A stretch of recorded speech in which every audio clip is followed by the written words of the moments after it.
All right, we're live. Yay. Hello, everyone. Oh.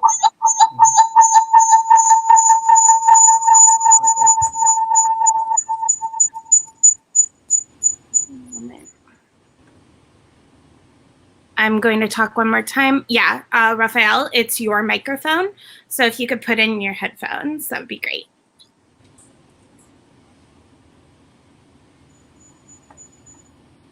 Can you hear me? Yes. Can you hear us? Yep. Perfect. This right. Now we are live. Hello, everyone. Thank you for being patient with that quick technical difficulty. Welcome to this event for all the Queen's houses with Rafael Herrin-Ferri, Adolfo Steve Vasquez, and Ines Leong. I'm Carter. I use they, them pronouns, and I am the event coordinator here at Astoria Bookshop. I'm sure you all know who we are, as this is a Queens event. However, if you don't, we are a bookshop in Astoria, Queens, where you can buy this book. Actually, if you go down to that link down at the bottom, there is a green button that should show up.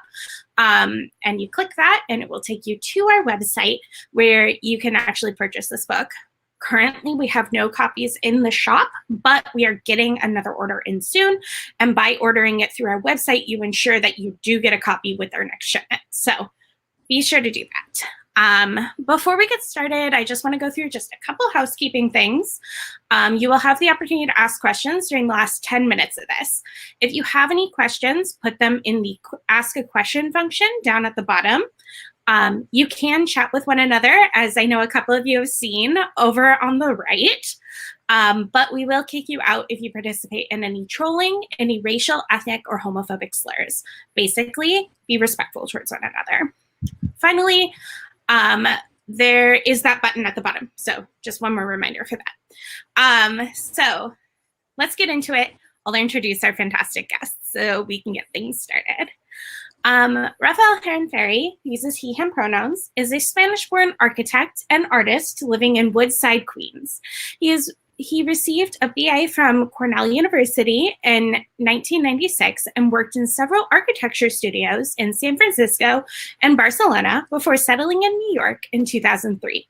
His longstanding interest in vernacular architecture led him to initiate an independent photographic survey of his home borough in 2013 titled All the Queen's Houses. Adolfo Steve Vasquez, he uses he, him pronouns, is a Queens-based photographer and founder of Queenscapes, a popular community-minded Instagram page featuring various photographers from all over the borough. In 2018, Vasquez was named Community Builder of the Year by the Queens Community House and received a Hispanic and Latinx Leadership Award from the New York City Councilman Jimmy Van Bramer. Adolfo, or Steve, as he is known best, resides with his wife and children in Fresh Meadows. Ines Leong, who uses she, her pronouns, was born in Macau and grew up in the California Bay Area. After moving to New York City in 2005, Ines worked as an architectural photographer, collaborating with architects, developers, interior designers, and contractors domestically and internationally. As a longtime Queens resident, Flushing, Forest Hills, and then in Astoria, she has the firsthand experience of the dynamic change of the beloved borough. When Ines is not working, you can find her out riding her bike through various neighborhoods. So, welcome both of you. Yay. And I'm going to let the three of you take over. Raphael, do you want to start off by just telling us a little bit about your book? Just start talking about it? Sure. Of course. Well, this is the book that's eventuated from about a 7-year study of the vernacular architecture that I found in my home borough of Queens. It's something that's just kind of grabbed me one day when I was walking around and seeing that there's so much character of a vernacular style on the streets everywhere I walked. So I dedicated a lot of free time, a lot of early mornings, weekends to photographing and trying to find all of these great examples of vernacular architecture. So there was an Instagram page that started a little earlier, like maybe 3 years back. I started to post some of these photographs, and those developed into house portrait style photos, very much in the vein of Bernard Hilla Becker, the new objective German photographers. And then there were also detail shots that focused on a lot of the more minute character ornamentation, doorways, stairs, things like that, where you find equal amount of character, but at a smaller scale. So I went through a lot of different kind of variations of different formats and ways to represent it in the book.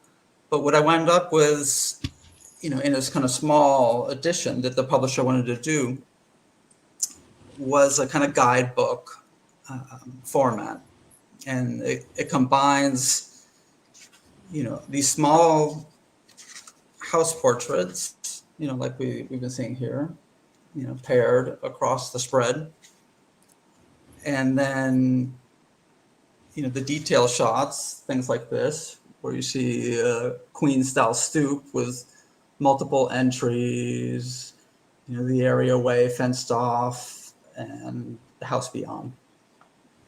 And then the other typology of photographs is the street view. So here you get a sense of the kind of variety that you get on a typical Queen street. So putting all that together, it's organized by geographic section. So, this would be the first section here, where we are in Astoria, Northwest Queens, and then you've got the neighborhoods here, and then it shows you pretty much where that is on a little map, key plan. And it goes through the whole borough, every neighborhood, and that's kind of concluded the 7-year study. As we were just talking a little earlier in the green room, the project in Queens is so much larger than this book that even trying to, represent all the neighborhoods and boil that down into, a compact volume, I ended up only showing about, a fifth of, my photo selection. So a lot of that basically, was a process of finding pairs like you do, and when you walk the streets and you see the sort of variety, and showing kind of things about, where, the house styles complement each other or contrast with each other. So that became another important design element that I considered carefully. And, across each spread was, is there a connection between these houses? Because, so much of Queens is just, a study, a variation on themes that, that was something I wanted to try to represent here. So I don't want to keep talking. Ines, I think you might have a question, or Steve. Well, first of all, congratulations on the book. Really. Thank you. I mean, I met you when you were doing an exhibition. I believe it was at AIA. It was a very small space, I remember, or maybe even before, because we were tracing back how we knew each other, and it was from some architecture tour.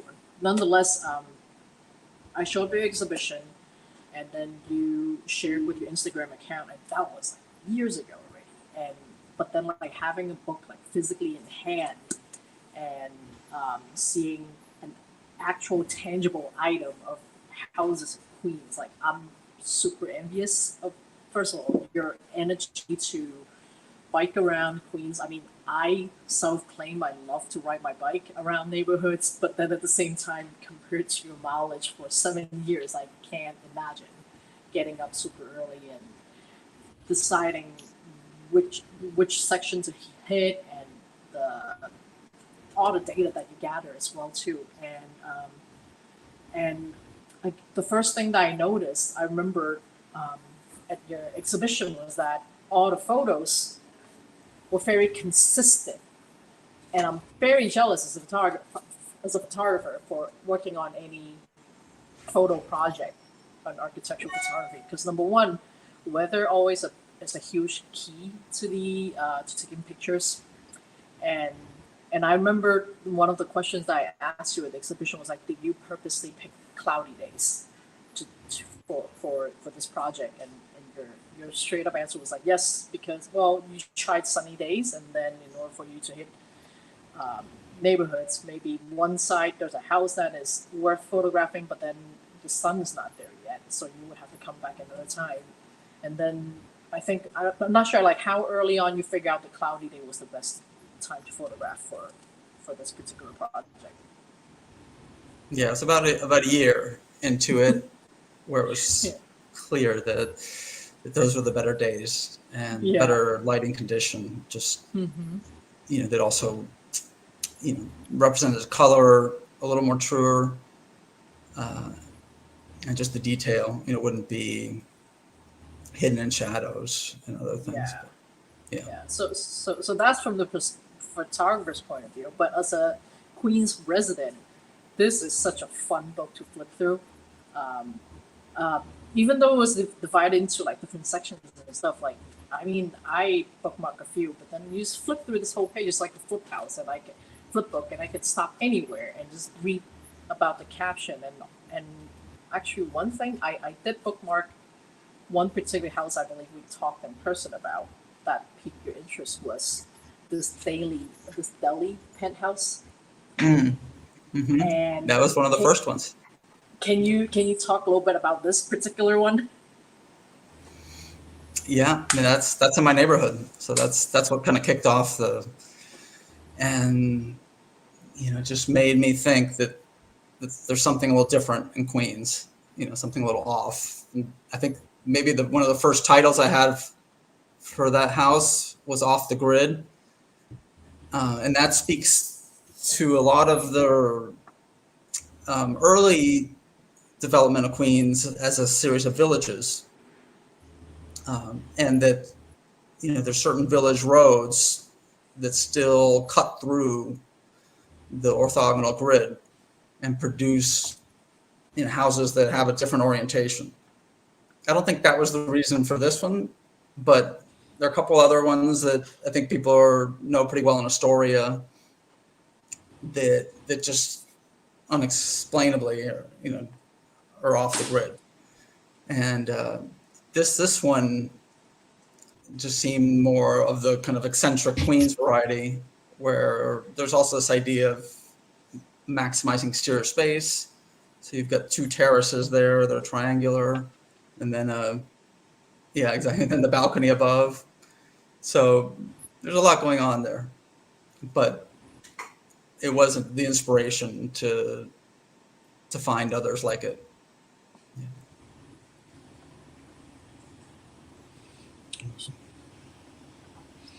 Steve, your thought on? Yeah. So again, congratulations. I think that definitely that they're in order right now. Really excited to be a part of this and to kind of speak about my excitement for the book. Right. I think that's been the theme of what I've been speaking to you about since it's been out and we've been talking about it. I wanted to go back to what we mentioned before in reference to the angle of social media, right? And it being something that when you first started the project, you probably didn't have in mind what impact it would have, right, virtually. And I think it was just a genius move as you went along to post these houses, get people to comment, have people see areas of their neighborhood and see your insight. The captions and the writing here is a lot more in depth than what you put into the social media postings every day on Instagram. but they gave a very, very good feel of what you were eventually going to see when this book came out. So we'll just put the book up so everyone can see, right? Um, and the packaging of it all, the idea of this is a project that's been virtually available to everyone, and the idea of them being able to engage, right? Like, it's not just you looking at these photos, it's you engaging back to the audience and what their feedback is to what you're putting out there. So now, again, the idea of it now culminating in this packaging finally, and again, even though it's only a fifth of your full project, but it's very, very cool to see in how you found a way, right? Which is very, very hard. Now you're talking about using just a fifth of a huge material and having to be very, very smart and concise on how you make it all work, right? Because it's a very, very huge project, right? It, by any means, you can't think about this and say, you can wrap this up in just talking about the houses in Queens. There's has to be a way that you kind of tidy it up and make it make sense to folks. I think you do that with the foreword, which is an extremely awesome foreword. The essay by Joseph Heathcott, I hope I'm pronouncing that right. Mhm. It's just, it really gives you a full, real comprehensive look to not only just these amazing house portraits, which Ines kind of, spoke about a bunch, which they all seem like they were shot on the same day, by the way, right? So on top of the fact that you have this consistent theme of the cloudy day, you have the perfect backdrop. As you flip through the book, you kind of get a sense of, regardless of what your editing was, a phenomenal sense of it being just one full day, which again, maybe that was practiced, I don't know, but that you get the feel that it came out very naturally. It's something where it's one man's view. You're not going up there. It's your camera's not on a tripod, even though sometimes it seems like it is, but it really is, a look into your personal view of Queens. But it's an amazing piece on so many different levels. Again, we mentioned how, I took it piece by piece, where I read the forward one day and then I read the essay the other day. And it has to be done that way to kind of get the full appreciation of the book and understand what your perspective is. There was two lines. If I can get like a quick second just to read the last line Sure, of the go ahead. forward, which I think is amazing because it really builds into the book and what you're going to see eventually, and the care and detail that you shot this book. And the last sentence you write, and even though there are no people visible in them, I trust that it is mainly the human spirit that shows through in the architecture. And now you're ready to read the book. Now you're ready to go into the forward of Joseph Heathcott. Now you get a sense that this is not just a man taking pictures of houses in Queens and all the various neighborhoods. This is someone that actually you just really extracted as much humanity as possible. And again, it's just an amazing piece. And I don't think I've gotten halfway through it, but I'm taking my time. It's just phenomenal in so many ways. And I told you also, I think this would be totally appropriate to be called Queenscapes, right? The idea of Wow. Queens and its landscapes, that would be the perfect title for this. But again, on so many different levels, it's just a tremendous piece of work. And again, Thank I'm you still so exploring much. it as we go. That's very Definitely. kind. You're welcome. Yeah. Well, there is always that, I guess, the gamble when you don't show people, because there are plenty of photographers that do include people, to great effect, in their photographs. But I did feel that, Queens has such personality, that shows through in its architecture.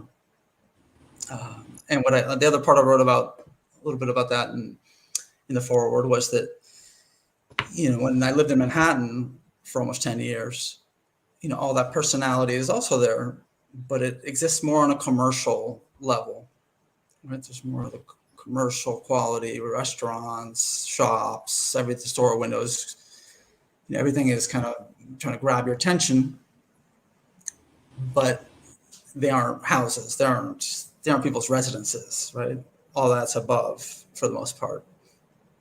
And, in Queens, since most of the commercial is not at Manhattan level, to say at least, what you see is the display of a lot of personality and cultures just right there on the sidewalk, on the street level. And that's why I really wanted to put all this together and for that to come across, in the whole borough. And there really wasn't any neighborhoods that were exempt from that.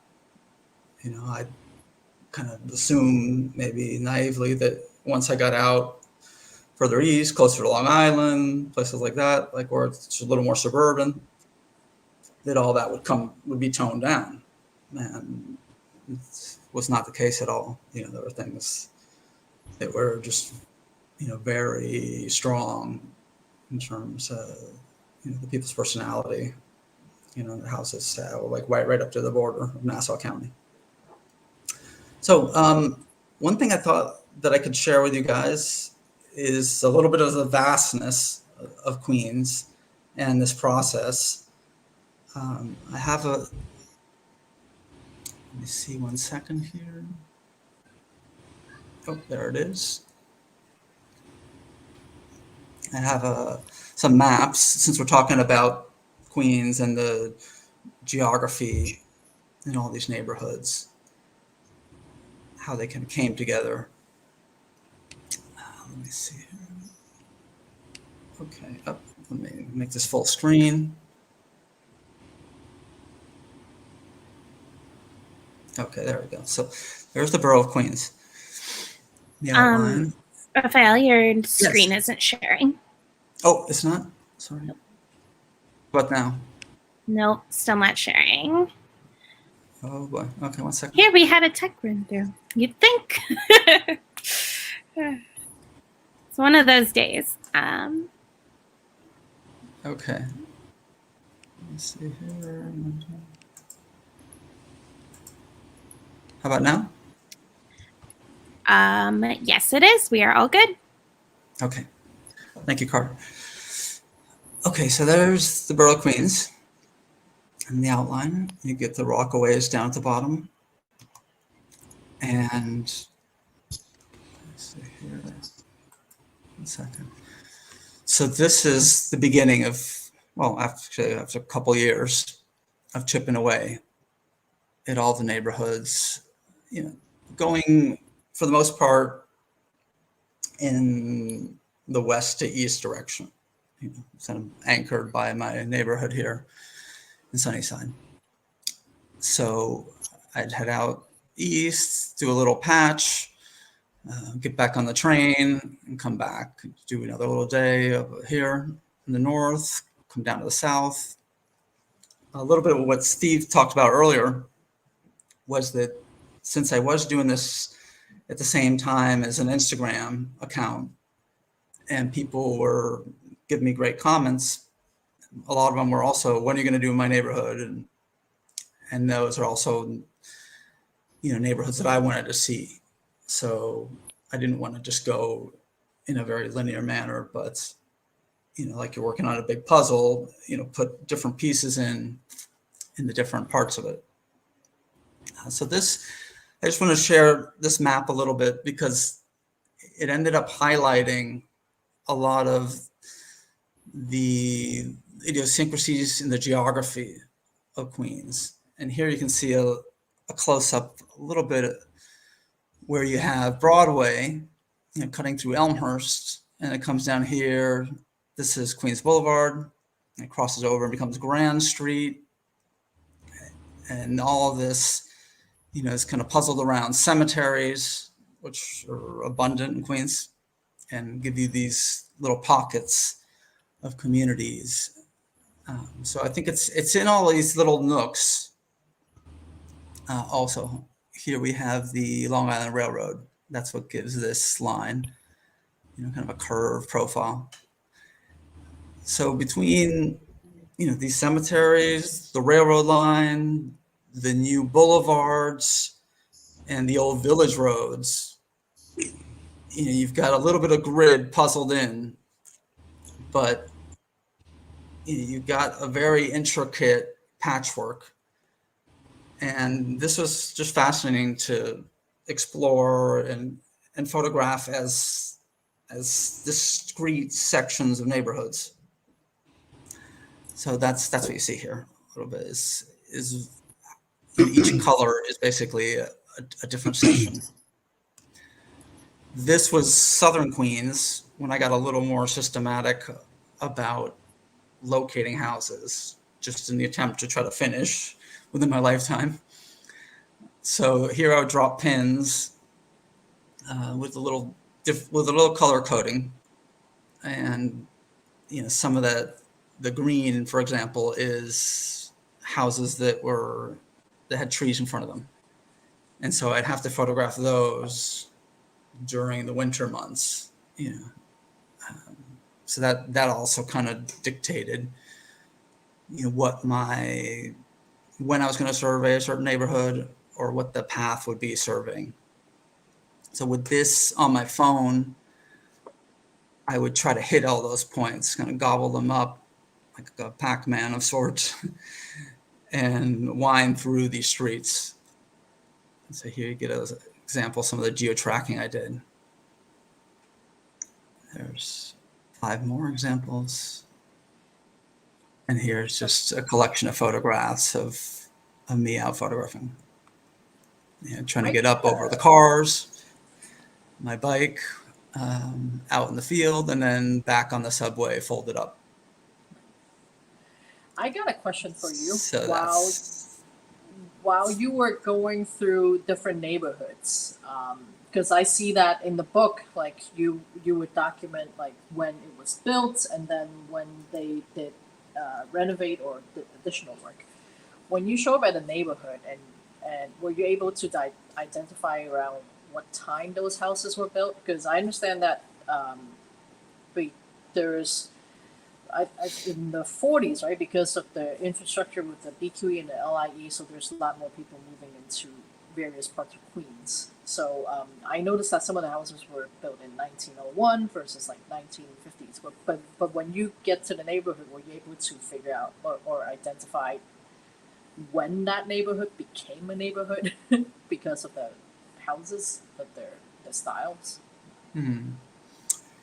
Yeah, there's certain very distinct tracks where you can tell all of that was laid out and built at once, by a large-scale developer.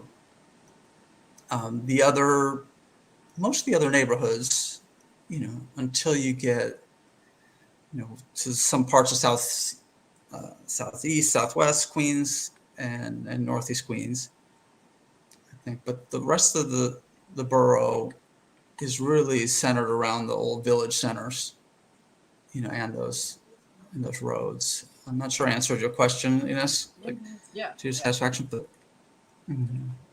Yeah, because that was the first thing came to mind, and also because of the World Fair, right? Because Queens was beside Chicago, Queens hosted 2 World Fairs. That's right. Right. So. I like to say or think that the World's Fair never really left town. There's so much representation of people's cultures, the world's cultures, from all the different backgrounds of people. Yeah. I'm half Spanish. I don't really look it, but and I've been to a couple World's Fairs, and I've always been fascinated by how cultures are represented with architecture and buildings, and it's usually somewhat of an exaggeration of certain traits, but that's something you see a lot of in Queens. Right. Because even with some of the houses that were originally built in the 20s, when they were altered, it's almost like the representation of the current homeowner or the previous homeowner that decides to alter the house. That it's very different from the current climate, the New York City climate. Yeah. And there are few of these examples in the book. That one has the 2 flags. Yes, exactly. There's the Italian flag and the American flag. So that's a classic example. So when you said that the World Fair never left, I think these houses are well represented. how diverse Queens is. There's so much pride. Like for instance, like I live in in the story, it's prominently Greek. Yeah, Greek What's the American. Yeah. word? Yeah. So then like you see them everywhere, and also you see houses like this as well too, and Sure. it's very very fascinating. It's just like That's when Laurelton was more Jewish. right. So you can basically like just flipping through. You're like I mean I flipped through this a few times like for the past week, and then you have endless things like the sculpture Yeah. and flags and so forth. Or even Right. in this particular case, in Flushing, became more of a Chinese, Asian American neighborhood.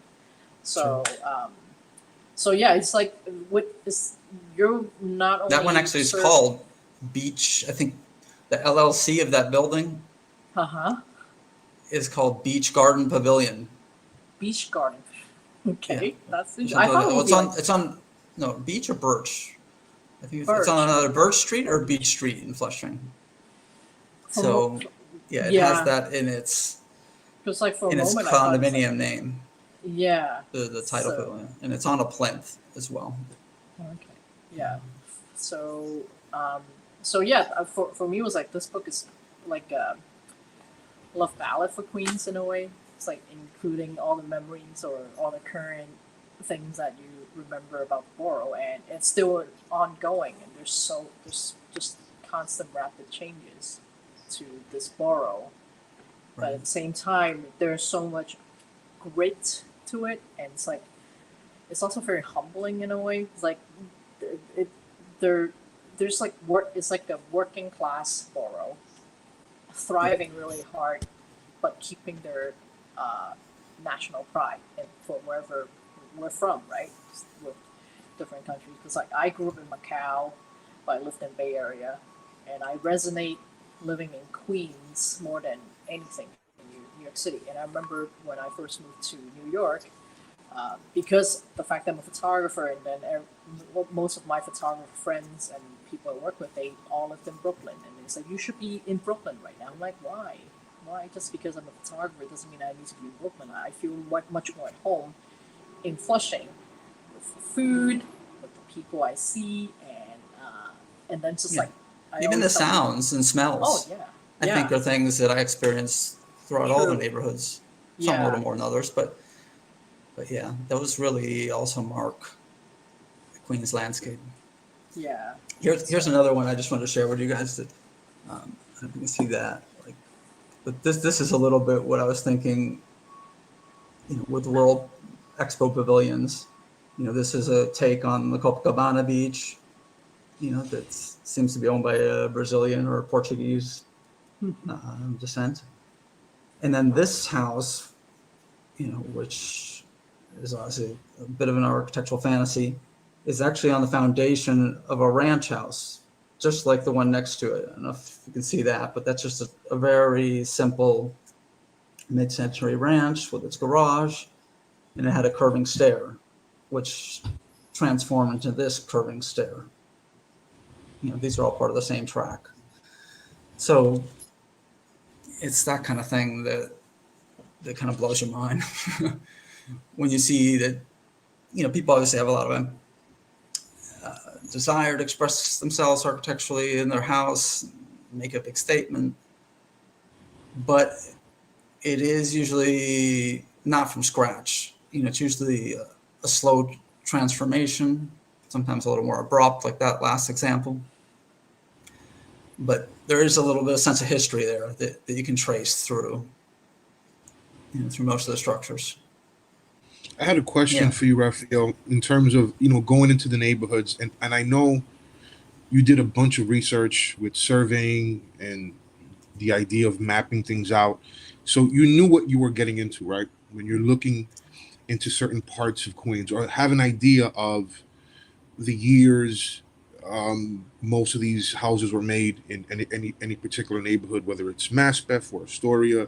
So you had a general idea of what you were going to encounter. And Queens being what it is, you're always going to find these little nuggets in between these blocks and neighborhoods that are totally not expected.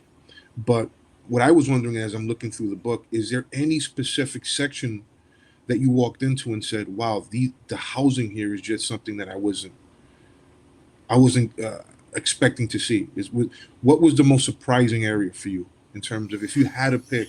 Which I know that must be a tough question, Yeah. but where an area where you encountered and said that you did not think at all you would be walking into this 2 or 3 block range again, where you can kind of say isolated in neighborhoods. You can see again Queens is just all character, right? And you'll see these isolated houses. But what area would you say you didn't feel you were in that neighborhood? Like you go into Maspeth and I don't feel like I'm there. Did you encounter that at all? Was there any neighborhood that you felt that? Well, the first one comes to mind is actually Holliswood, which has this very curvilinear street pattern amongst the very wooded topography, hilly, and that I think is the thing that was most unlike the rest of Queens, because it was a planned community like that, and it wasn't those little curved streets. They had a kind of very suburban quality, and no sidewalks. Was the thing that I think surprised me most, being a part out of the kind of contemporary Queens streetscape, right? Because I think, Queens is really a borough in process of transforming from either suburban types of landscapes or the old towns and the villages.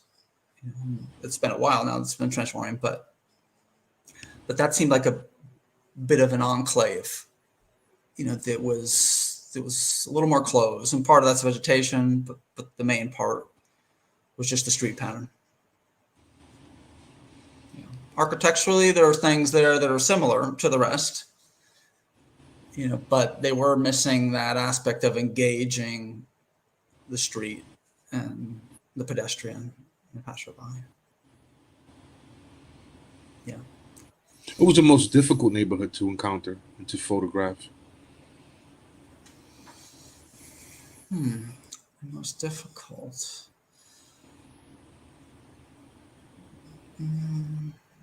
I mean, I know that's a tough question. Going back to like these little pockets, like when you speak about a neighborhood in Queens, right? Like you're speaking about a huge area, right? Like Astoria is a bunch of separate little neighborhoods, so it's all around the city. But what would you say was your toughest in terms of getting the photo that you needed to get? Getting the photo that I needed to get? The photo that you needed to get, and traveling the area and in terms of doing what you needed to do in terms of covering as much space, as much houses as possible, right? Because I would assume that when you get to a certain area, even though you want to be careful and you want to spend as much time to be thorough and concise, that again, a project this massive, you almost have to gauge time-wise how much time you're spending at each location, right? Yeah, it was fast moving. I didn't have the time really to luxuriate and take 100 different angles of each house. It became somewhat systematic, where I would take the frontal portrait, and then if there were some details, I would get in there and a little closer to take a couple different angles, and then move on, just because you saw how many pins and how much territory there was. So that was always in the back of my head, and also just the weather that we talked about, that I would lose my cloud cover. So unfortunately that minimized the amount of engagement I could have with homeowners. I did have a couple occasions where I could talk to them and find out very interesting details about the house. I think that's involved, but But yeah, Like, you know, but going, actually, I think to talk about the section, just to answer your question a little more precisely, I think it'd be the Rockaways, and just traveling the whole length. Also, I did that in 3 sessions. So those were some long 6-hour sessions. But the fact that the Rockaways from all the way from out in Breezy Point, which I wasn't even allowed to photograph, I found out like as I started that that's kind of a gated community and therefore wasn't included in the book. That Roxbury. But from Neponset all the way to Far Rockaway, the way it gets interrupted by other scale housing meant that there was large stretches, between the different neighborhoods. So that was kind of split up until you got to Far Rockaway. Like there was a sense more of the old Queen Street patterns and little pockets of neighborhoods and different angles that you would just encounter the houses at. It's a little more dynamic, and that's the thing that I enjoyed, and kind of just I think makes your senses more acute, being in those kind of environments as opposed to all the beach streets, that fill in, to the west from that. And those got a little repetitive and redundant. So, yeah, I just wanted to add at the end of it. Yeah, just wanted to add again, kind of circling back to the theme of, shooting ideally, cloudy days to get your best exposure, but and then going back to saying, you shoot the book. It's the way it's shot it's very in a loving way, almost very careful and very considerate to the folks that lived in these neighborhoods. But the idea that it's always an impending rain or impending bad weather. So amidst all of that, regardless of everything that you had to worry about, a cloudy day, which is what you were looking for, you still have to worry about bad weather, right? Like that's always every single day that you shoot. Yeah, that the droplets start forming on my lens. Yeah, something could happen, or my fingers freeze off.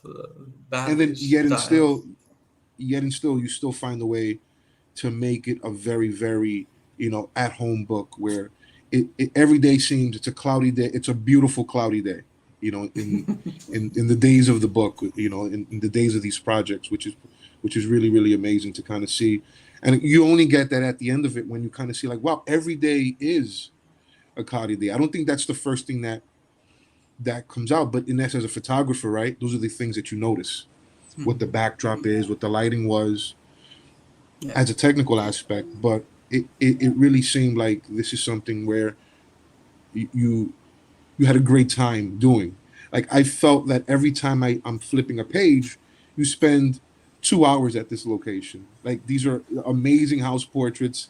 Like you're going around you're going around to the backyard and getting different angles, which I'm sure you did at some locations. But you get really, really the idea of like you just sat there and you're almost speaking to the houses as you're taking these photos, which is again amazing just in terms of how you found a way to execute that. Yeah, I have a funny anecdote about seeing the front of the house and then going around the back. Perhaps you guys have seen this. Actually, it was close to where I met Ines in Kew Gardens Hills. And we were checking out the library there, the Queens Public Library. There was a house, what makes Queens distinctive and disdainful for a lot of people, are these polycarbonate and step-down awnings, right? They're everywhere, right? There's the cover of this, like this guy, this red one. There are a lot of the clear ones. Yeah, they're everywhere. So there was a house that unfortunately didn't make it in the book, but where the whole facade of the house and the whole the front yard was covered by one enormous awning. So it looked like a public building, almost like a pavilion or something. And this was on one of the major thoroughfares right there in Kew Gardens Hills. And then going around to the back, there are these open alleyway streets. And I saw that there was an even bigger awning. This is the same full width of the building and extended out maybe 50 feet, something enormous like that. And I was looking at it just dumbfounded, that it's like the mother of all awnings. There was a woman that I noticed standing next to me in this alleyway. And she spoke, it's probably a bad accent, but she's like, "They Russian, everything big." What Eastern European she was coming from? But yeah, she made that comment that this was just so overblown, but apparently had something to do with their nationality. You knew immediately that the awe in the way that you looked at it was just the enormity of it all. It wasn't anything else but the fact that this guy has to be looking at this because it's just so big. That's funny. Yeah. You probably weren't the first guy in that tree or the last guy that's done that also. Yeah, it was just incredible. Yeah. But the backyard was even bigger than the front, which was already the maximum size that it could be. One That's last great. thing I want to say about the book is, so if there's this, I mean, everyone know about this Instagram account, this photographer, like Humans of New York. So it's like portraits and story of New Yorkers or anyone that is in New York City. This is truly a portrait of houses, and it speaks so much about the landscape, the context, the borough, and everything. And then the text that you accompany below the photos and all the research that it's that consistency with the lighting and going through the framing and everything is such a beautiful portrait book, like a compilation. So like I can't imagine what you're gonna do. I mean, you have to do something with the other photos that did not make it to the first book, basically. Like there's got to be like a book 2 or something. I mean, like there should be another Even more guy, quintessential. Exactly, even more Queens houses and Queens. So yeah, so I thought like it's such a great, portraits of the borough. And I personally, as a Queen resident, I would like to thank you for that. It's such a, I have so much pride. Like it brings like such a warm spot in my heart. Like living in Queens. Thank you, and Ines. seeing this. That means a lot. And Ness, I kind of shadow and mirror a lot of what you just said.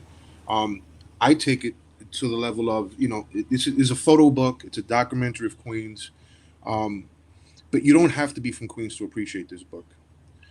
You don't have to just appreciate geography to appreciate this book. You don't have to appreciate just photography. There's a lot of different aspects to this, but, kind of looking at it and kind of taking it in and looking at it from afar, this is probably the most comprehensive book, writing, piece of material that you're going to find on Queens, literally anywhere. And if you want to know more about Queens, you start here. You really start here. This is an amazing piece. So, guys, please go out and buy this book because I'm going to get more copies. Because I need one to fit in the back pocket. This is kind of personalized, so it means a lot. But I'm definitely going to get more. And really, folks, you got to get this book. It's an amazing piece of work. We have gotten a lot of feedback that it's a great gift. So I know that That's the holidays are kind of far away, but something to think about. Yeah. Yeah, so let's go Stocking into stuffer. Yes, absolutely. Let's go into Q&A. We already have 3 questions, so let's just get things started. Just a quick question back to your map that was asked. On the quilt map, what did the different colors mean? Oh, they didn't have a particular meaning. It was more like a political map, just trying to distinguish each survey from the next. Perfect. And just kind of see what was left over. But it took its cues from a typical political map that uses 5 colors. Nico's asked, did you have to ask any of the homeowners to see their houses in more and did you have to ask any of the homeowners to see their houses in more detail? A couple of occasions. Yeah, I would ask, and sometimes I was invited into the rear yard, if a homeowner wanted to show me something. We talked a little bit about some of the inspiration behind some of the details. Like I was saying before, I would have loved to engage every single one. And the real, favorites, I would, I'd knock on the door. If someone wasn't home, I'd put my card underneath, write a little note, hoping to get them to contact me. That didn't happen ever. But I did manage to engage people and get a little bit of the backstory. When I started the book, I actually was hoping that, and I had the selection, of the houses that I was actually going to publish. I really considered going back and trying to talk to each of the homeowners. But with COVID, all that kind of put a damper on that idea. And it all became pretty much research done from tax photos and DOB document. Sorry, DOB is Department of Buildings. So there you can see a little bit of the history of how each of these houses evolved or changed. And then there's just, certain educated guesses that you can make and assumptions that, that kind of flesh out the rest. Yeah. Tim asked, Tim would like to know how you think of Queens versus Brooklyn in terms of housing architecture. Do you prefer Queens' vernacular quirkiness over handsome brownstones, for example? And then also, what do you think of zoning for aesthetics? Is there a limit to freewheeling anything goes Queens style? Is it some of it just butt ugly is the quote I have here. Right. Sure. The ugly comments is always one of the first to get lobbed. And it's the natural reaction, perhaps, to a lot of these structures. It's definitely something we joke about in the family. But I think that once you allow such a range of expression and you stop thinking about your house as a real estate investment and more a reflection, of your taste and your cultures and everything else, then you get this incredible spectrum, of architectural expressions and vernaculars. So one of the mottos and kind of popped in my head about the project was live and let build. And I think, I'm really coming down on that side of architecture, at least in the private realm and residential, that it really should be an outgrowth of, the homeowner and the tenants, and that should be exhibited as it may on the outside.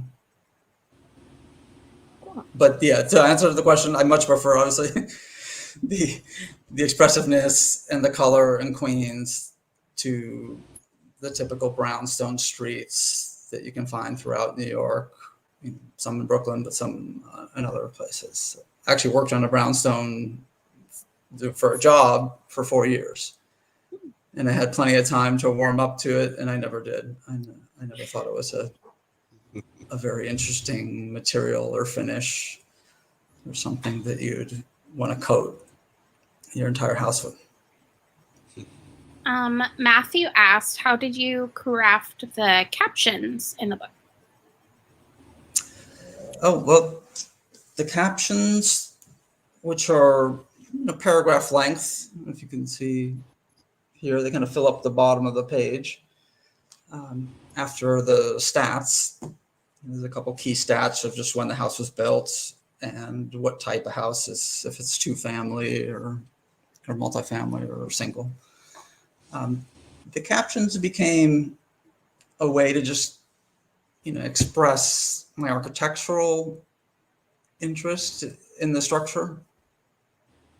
Also became a way to, research all the traditions that are buried within these expressions.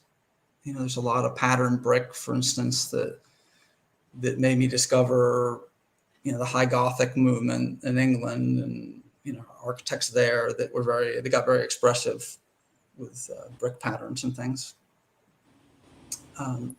So the captions really became half the reason to do the book, especially in this format, to make it, much more than just a photo book or collection, of large scale photographs.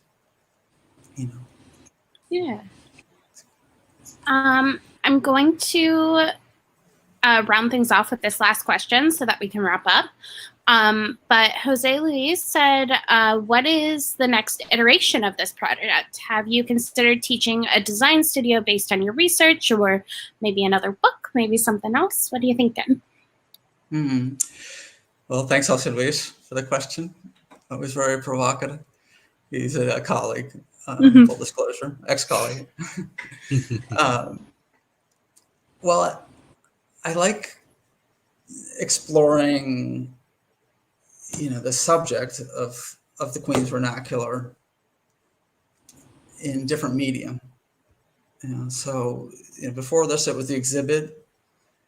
It would be great to do a comprehensive exhibit now that all the neighborhoods are covered, or even change medium and go into some video. So yeah, a studio would be great. That could get a whole team of people maybe doing different aspects of that. But I think in order to see Queens, more fully, that you have to take a variety of different approaches. So I would love to do that. Great. All right, so let us wrap up really fast. Do the three of you really fast want to go through any projects you are currently working on, or that are to be released soon, or that you just have coming up that's on your mind, and any social media or websites or anything else we can find you on? Raphael, why don't you start it off? Well, this is taking most of my time right now, just promoting this and doing interviews. But I am, doing a couple little independent projects here on an architectural level. The website for this is allthequeenshouses.com, and obviously there's the Instagram account that we've been talking about. That's where I do most of my social media, because that's where I've gotten a lot of the best interaction and the best comments. So I'm going to keep that up, because there's still a lot of photos out there. Perfect. Great, and don't forget to buy that book right down there. The link's right there.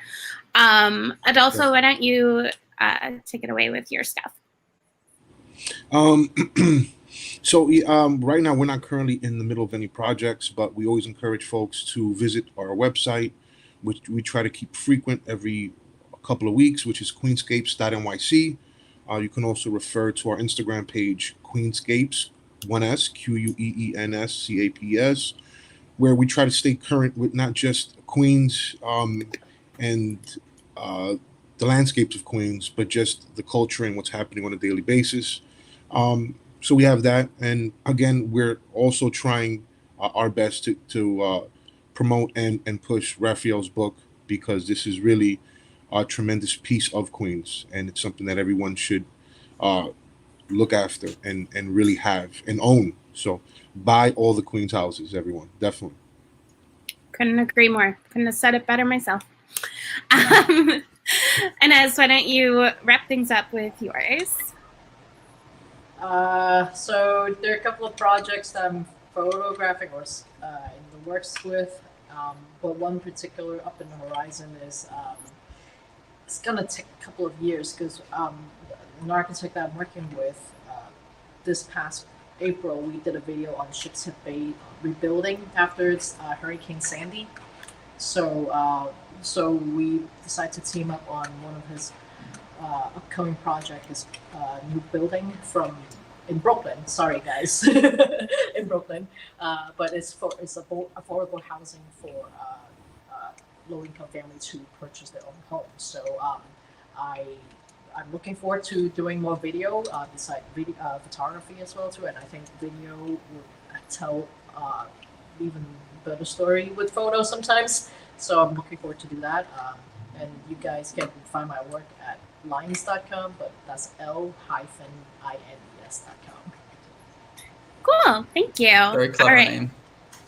name. Just real fast for the shop. We have an event this Thursday, a short fiction panel with entirely local short fiction authors. It's going to be a ton of fun, so be sure to show up for that. It's also going to be on Crowdcast here. Not this link, a different link, but you can go to our page and click it, RSVP, and join us. And then the rest of the month, we have a bunch of spooky, scary events. If you have kids, our story time is back on Instagram stories. And we are having like a picture book reading at 7, and at 7:30 is when the older kids will have Bunnicula read to them. So that's pretty cool and fun. And that's it. So one more reminder, buy that book right down there, right in the link. And thank you all for joining us, and thank you all for watching. Thank you, everybody. Thank you, folks. Thank you. Great. Thanks. Have a great night. Take care. Have a good night.